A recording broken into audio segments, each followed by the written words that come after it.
4 couples had just seated themselves in their assigned booths and were leaning back in their chairs, enjoying their first drinks of the evening. It was a curious age group. 2 couples who looked to be in their early 30s, one in their early 20s, and one older couple who seemed ageless, in the sense that they could be in their 30s or early 50s. They laughed and talked like old friends, or maybe relatives, but the fact that there was not the slightest resemblance between them dispelled the thought of a relationship. The men were wearing jeans, fancy pearl-embroidered Western-style shirts, boots, and Stetsons. The women were also dressed in jeans and boots, but their jeans were dresses, and there were significant differences between them. A 20-year-old brunette, a raven-haired 30-year-old, and a timeless blonde. The ageless beauty's dress was modestly short and open at the neck. It hugged the curves of her body without constricting her movements. She wore black cowboy boots. She wore a pearl necklace and earrings with her jeans. A taller 30-year-old girl with long raven black hair was wearing a body-hugging mini dress with a large zipper in the front. That large gold zipper and the many gold necklaces hanging above it seemed to beckon you to unzip. Her cowboy boots were bright blue in color and drew attention to her long, slender legs. The one with smaller stature and larger breasts flaunted her immodestly, but the length of her skirt was more modest. Silver conchas and a turquoise belt accentuated her small waist. She wore turquoise-encrusted cowboy boots over rust-colored leather, and her black hair fell in tangles around her beautiful oval face. Yet the 20-year-old girl shone the most. Her short dress with red clasps in the front was decorated with embroidered red roses that emphasized her small but proud and high breasts. She wore a red sash fastened around her tiny waist, and her skater skirt fell down her lush back and ended mid-thigh. She was wearing red high-heeled cowboy boots. Her full lips were painted red, her posture was noble, and she was eye-catching. Their appearance a few minutes earlier, after the previous engagement, had quieted the crowd for a moment and made many people's heads spin, including the 5 large men sitting at a table in the corner near the dance floor. These men moved rather defiantly to watch them being seated, and in doing so attracted the attention of the 8 people at the table and the 2 men watching from the shadows. A second glass was bought and drunk, a third was ordered before anyone ventured onto the dance floor, and then they went as a whole band. The band played mostly country and a little southern rock, and the group of 8 stayed on the floor for over 20 minutes, changing partners after each song. The men laughed at their clumsiness, but appreciated the grace, coordination, and rhythm of the women. An elderly gentleman approached the group, where he was greeted with awe and respect, and quickly honored his request to perform the old Bob Wills classic song, Stay a Little Longer. The women spun, twirled, and tumbled, while the men performed as rapiers to the old swing song. Few joined in. These old-fashioned ways of dancing were lost on the more upscale crowd. The big men at a table near the dance floor got a closer look at the desirable women and realized that the brunette's bikini panties matched the red buttons on her dress and plump lips. Lavalier growled, "That bitch is mine! I'm going to hang those red panties on the mirror of my Porsche for a month. Best air freshener ever." When the Western swing was over, the men offered a break and a drink, while the women linked arms with their former partners and returned to the table where a third round had already been graciously placed. The arrogant smirks of the 5 men were noticed, but ignored as the group passed their table. This wasn't the first time their women had attracted attention. In fact, fighting each time they attracted attention and sexual comments would be a full-time job for their men. They were sexy, they knew it, their men knew it, and the ladies would be disappointed if no one else noticed. They positioned themselves so that the youngest couple was at the end of the stall, facing the peeping men. The older couple ended up next to them, and the other 2 couples positioned themselves around the edges and on the other side. "Norma, you always look so put together," the radiant brunette admired. Wherever you are, on stage with your family or dancing, you always exude the grace and class we all strive for. Thank you, Chrissy. For a country girl like me, that's really high praise from you. She's right, Norma. You always look put together, as Chrissy called it, when you're at a rodeo or a horse race, or when you're dressed up in the latest fashions at an awards show. You girls are just too cute. I'm about 15 years before you and Melanie and 25 before Chrissy, so when you compliment me like that, I just love it. Anyway, I'd say we all look good today, Sammy. Well, at least all the women do. She wrinkled her nose and complained, the men wore their work clothes to the dance. Everyone laughed. And then the men agreed that the women were far superior and reminded them that they hadn't been given time to tidy up and change. Compliments and lively conversations sprinkled around the table, many recounting their successes at the previous reception. The businessmen sitting in the booth next to them left, but were quickly replaced by two couples. As they were being seated, one of the women exclaimed, "Oh my God, there's Mark Lavalier sitting over there with his teammates." One of the men said, "I hear this is one of his happy hunting grounds. What are you going to do if he comes here and wants to take you to his house, baby?" "I don't know about take me home, honey, but if that big, handsome, rich man asks me to dance, I'll dance. If you dance with him, he'll tempt you to go home with him. What then? Will you leave me?" "Oh, darling, he won't. And if he does, remember that I love you and will be your wife after he's done with me. After all, it's Mark Lavalier." "I know, but I just want to make sure you come back after your adventure." "Oh my God, Val, he's coming this way. You might have a chance," exclaimed the other woman. They turned expectantly, but he stopped at the booth next to them and asked the radiant brunette, "May I have the honor of dancing with you, beautiful lady?" There was silence for a long moment.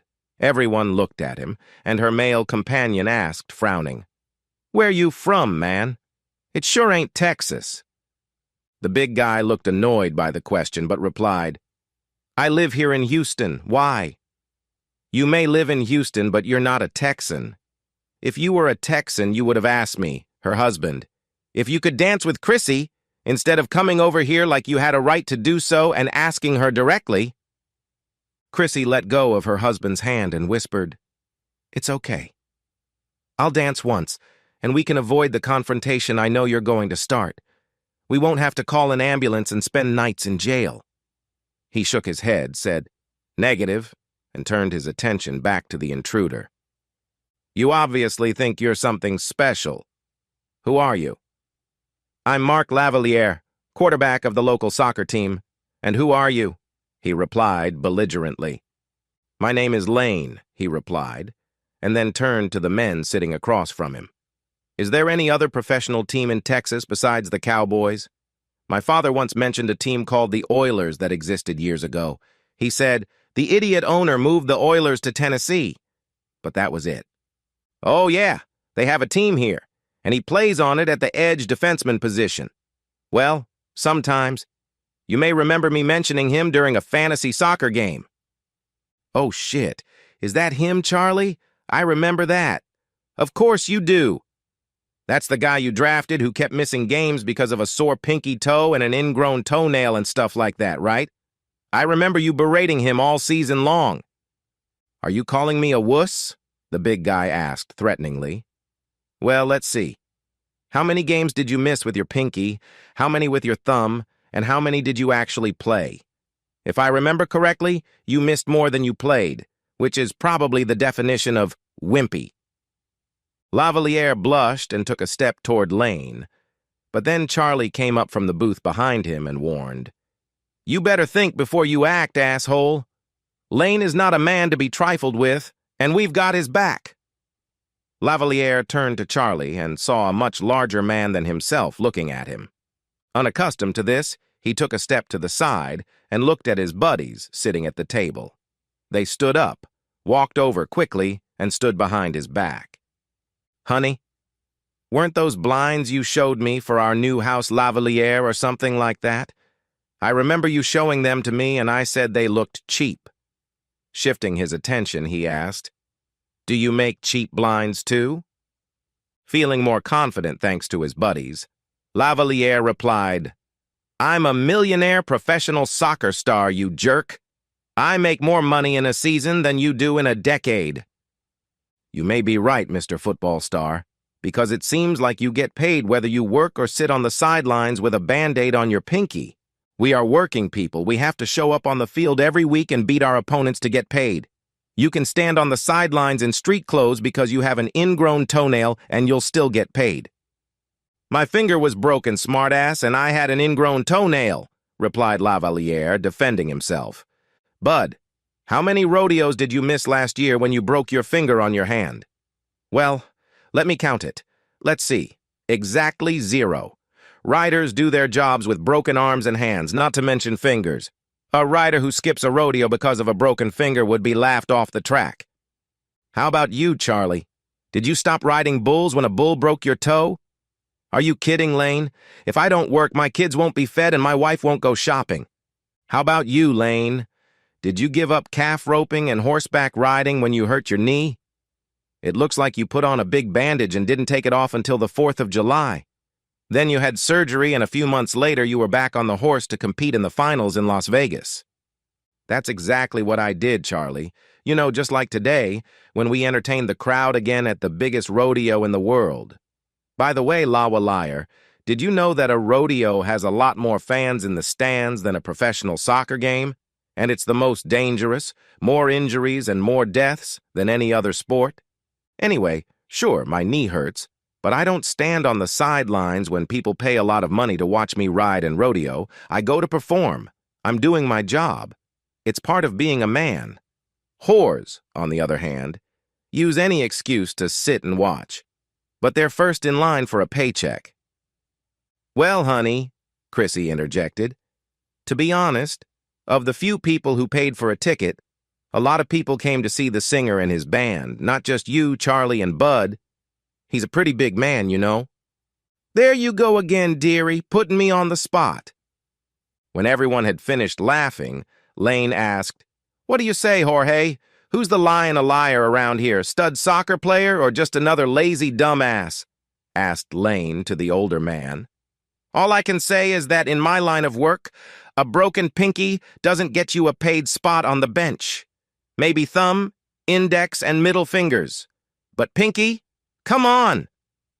Growing more annoyed by the lack of respect by the minute, Lavaliere turned his attention back to the radiant brunette next to Lane. He asked loudly and imperiously, Are you ready to dance with me, beautiful? Don't worry about this, little man. I can take care of him, and my boys will take care of anything the rest of us throw our way. I can see you want it, so just move him out of the way and let's get this party started. I'll get you back to it in a few days if you still want to go. Chrissy stared at him for a long moment, then asked, Who do you think you are?